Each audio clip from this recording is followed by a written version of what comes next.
Hello प्यारे बच्चों, आज हम सॉल्व करने वाले हैं एमपी बोर्ड कक्षा 5वीं के विषय भाषा भारती के अंतर्गत पाठ 5 ईदगाह के सभी प्रश्नों के उत्तर।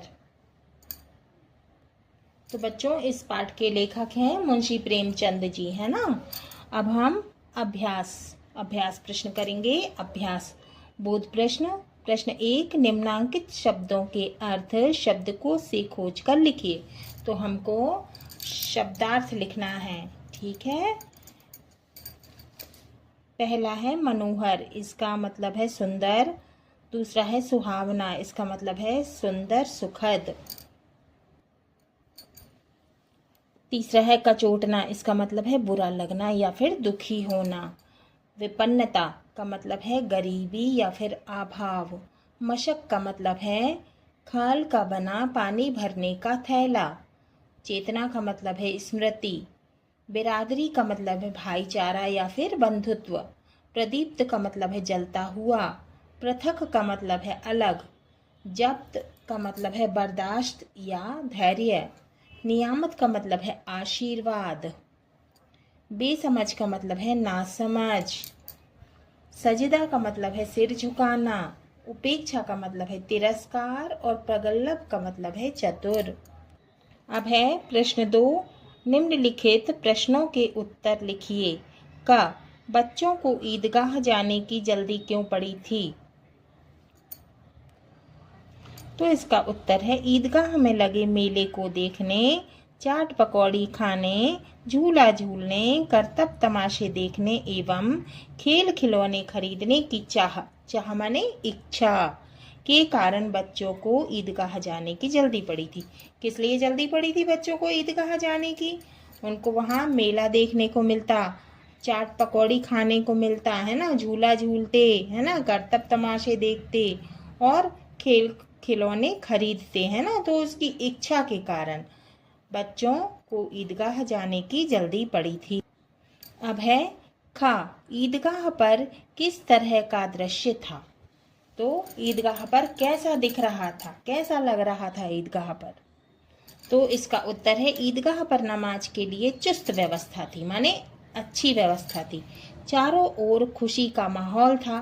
खेल तमाशे झूले करतब खिलौने मिठाइयाँ इत्यादि दिखाए व बेचे जा रहे थे।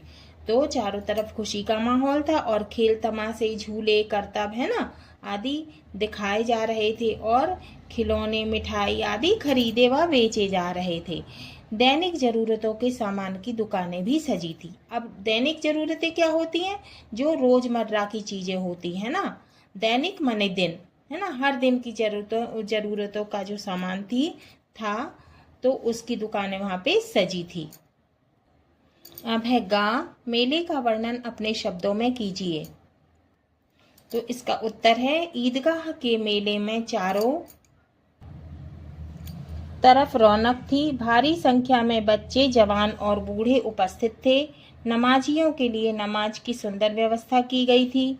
नमाज के बाद लोग आपस में गले मिल रहे थे, है ना। तो नमाज के जो पढ़ने वाले थे उनके लिए अच्छी व्यवस्था थी और नमाज के बाद जो है लोग आपस में क्या कर रहे थे?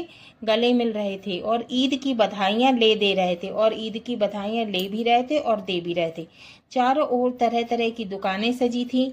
कहीं मिठाइयाँ, सेवइयाँ, चाट पकौड़ी बिक रही थी तो कहीं खेल खिलौने बिक रहे थे।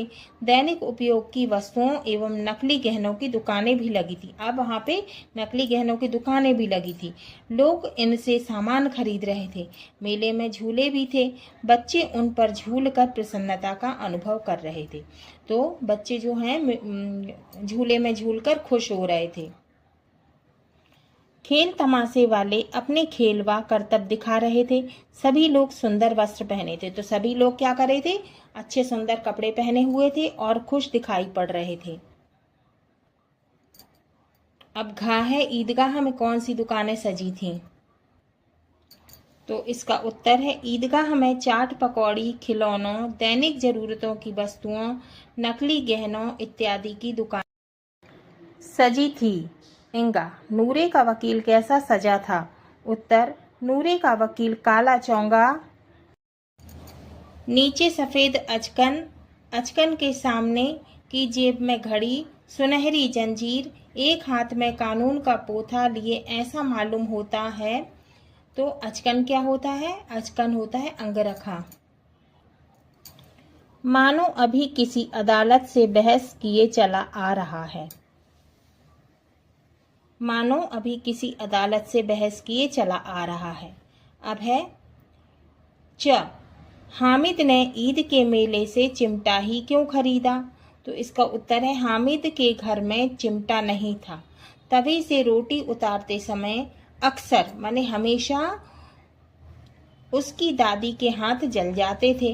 हामिद ने यह सोचकर कि चिमटा पाकर दादी प्रसन्न होगी, तो उसने ये सोचा कि हामिद ने ये सोचा कि दादी जो है वो चिमटा पाकर बहुत ज़्यादा खुश होंगी।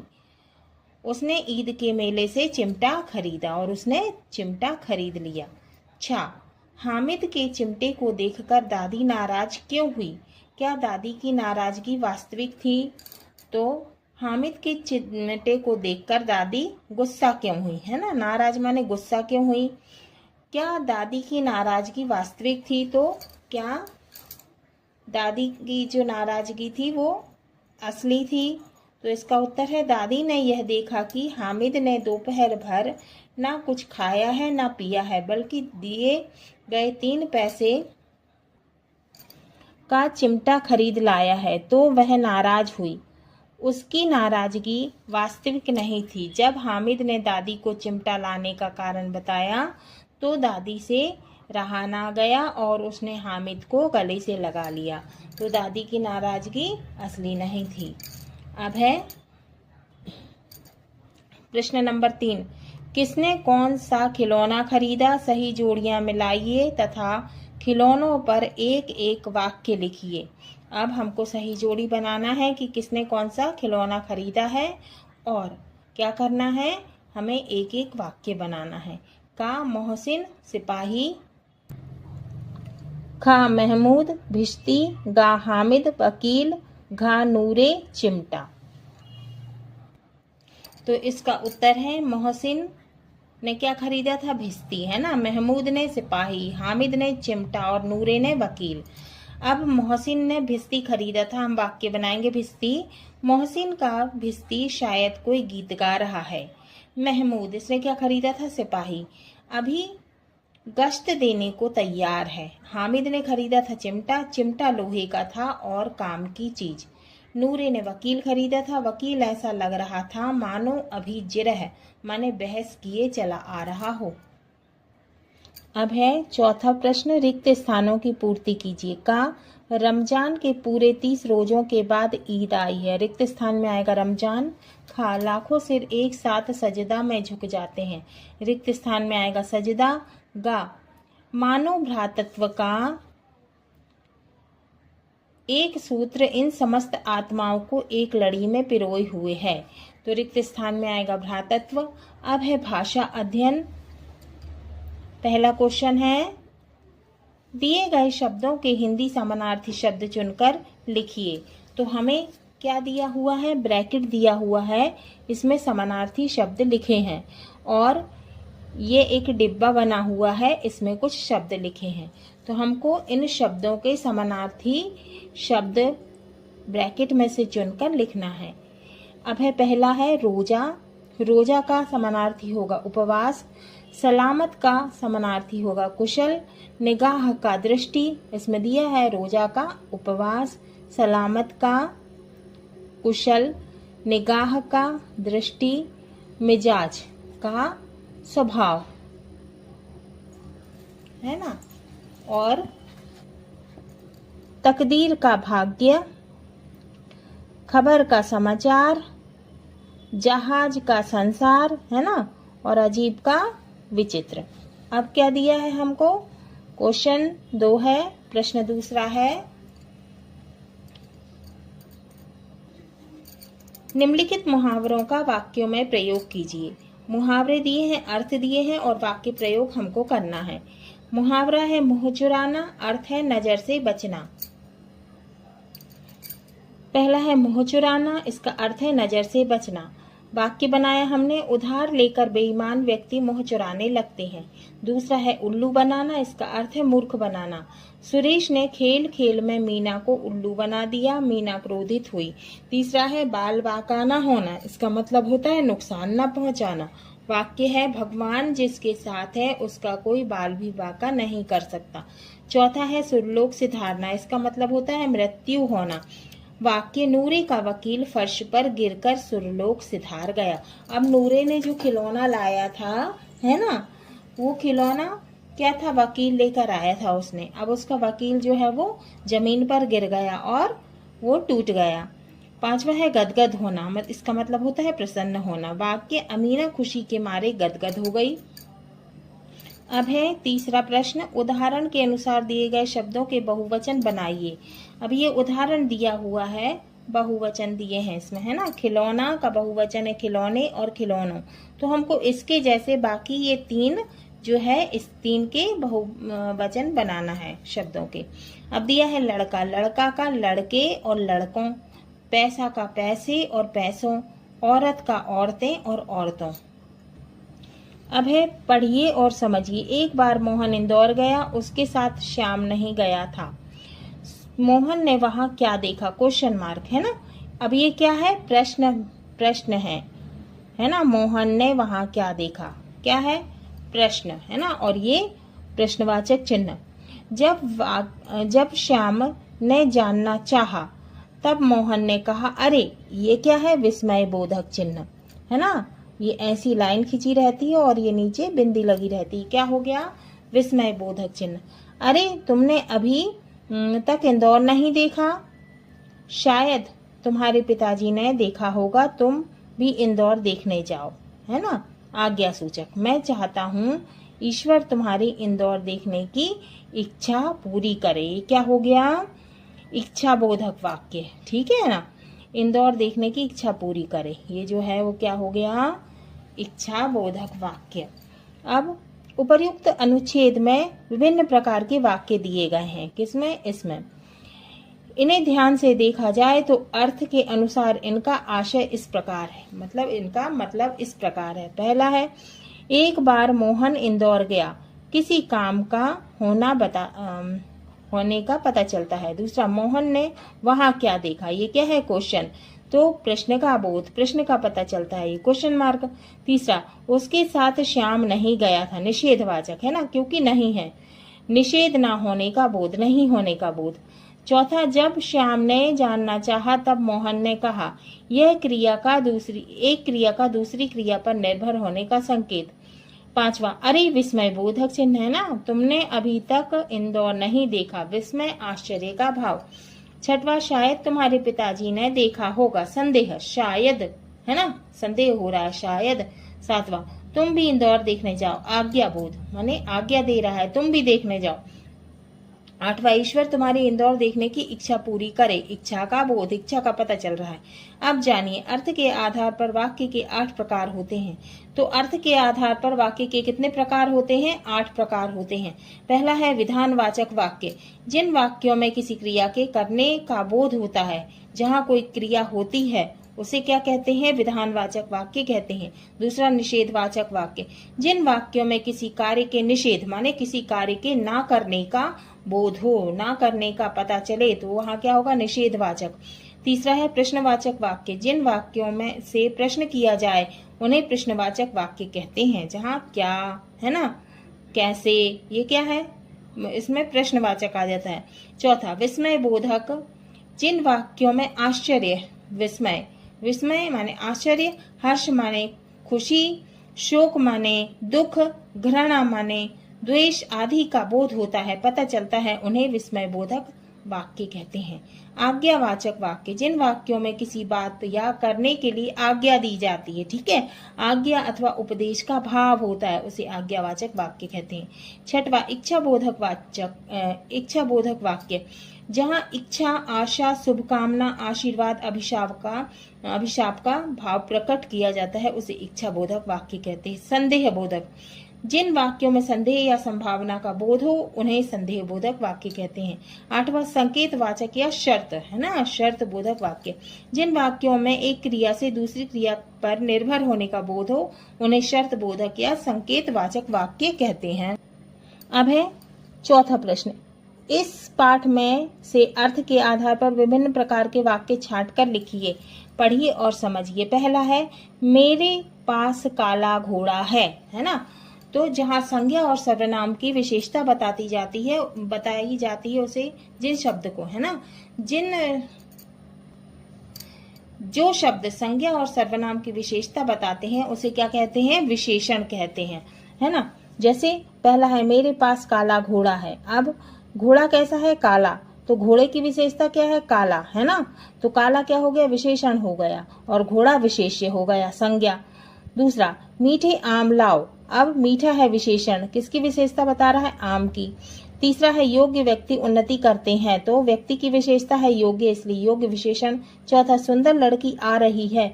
लड़की कैसी है? सुंदर है।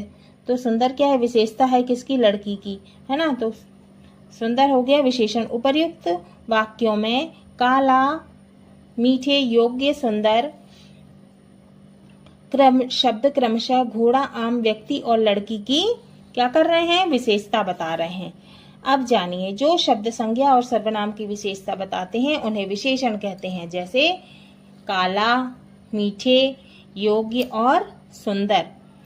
जिस शब्द संज्ञा या सर्वनाम की विशेषता बताई जाती है उसे क्या कहते हैं? विशेष कहते हैं, विशेष्य कहते हैं, है ना। संज्ञा समझ लो।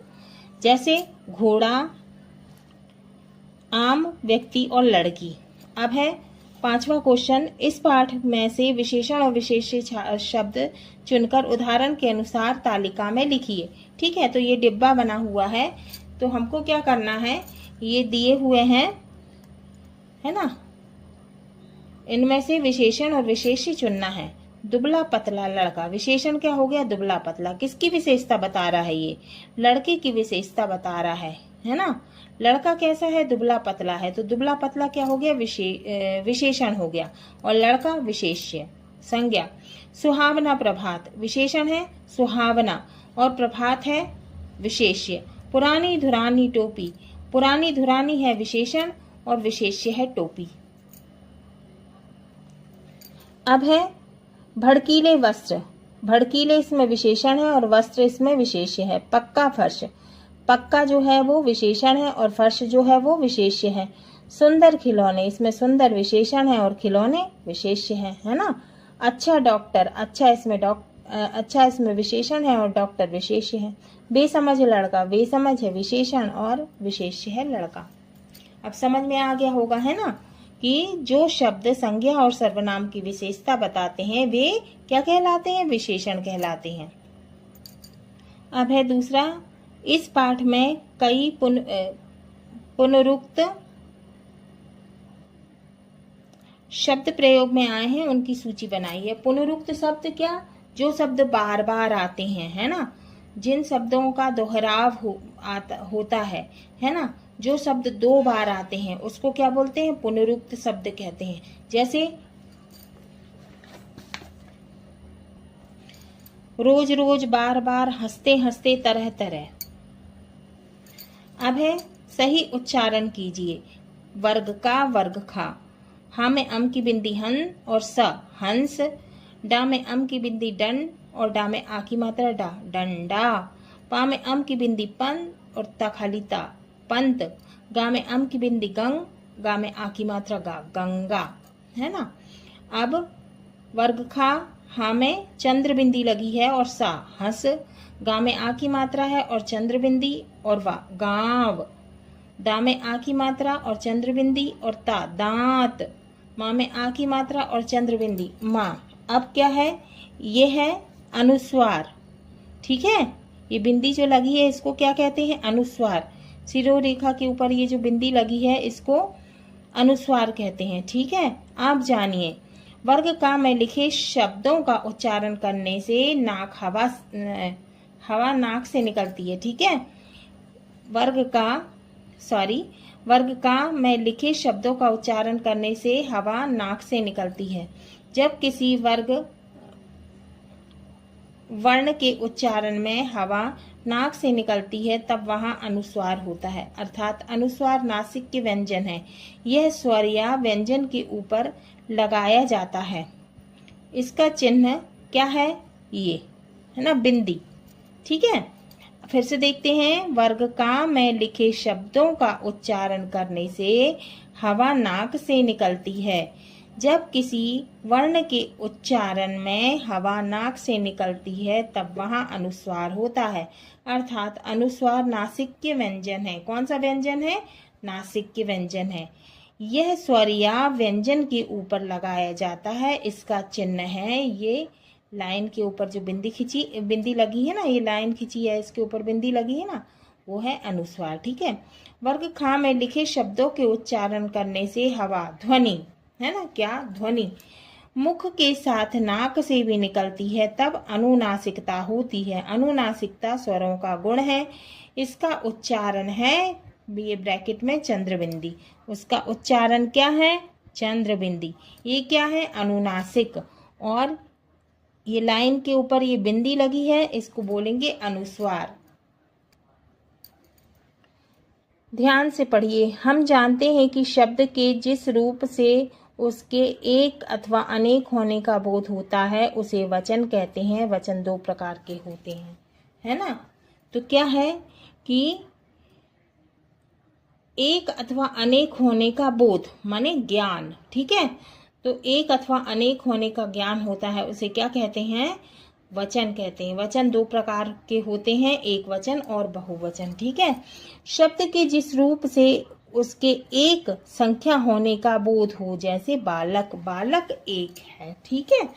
फिर बहुवचन, शब्द के जिस रूप से एक से अधिक वस्तु संख्या का बोध हो, जैसे बालकों माने बहुत सारे बालक। ठीक है, जैसे एक तितली। ठीक है, अनेक तितली, बहुत सारी तितलियां, है ना।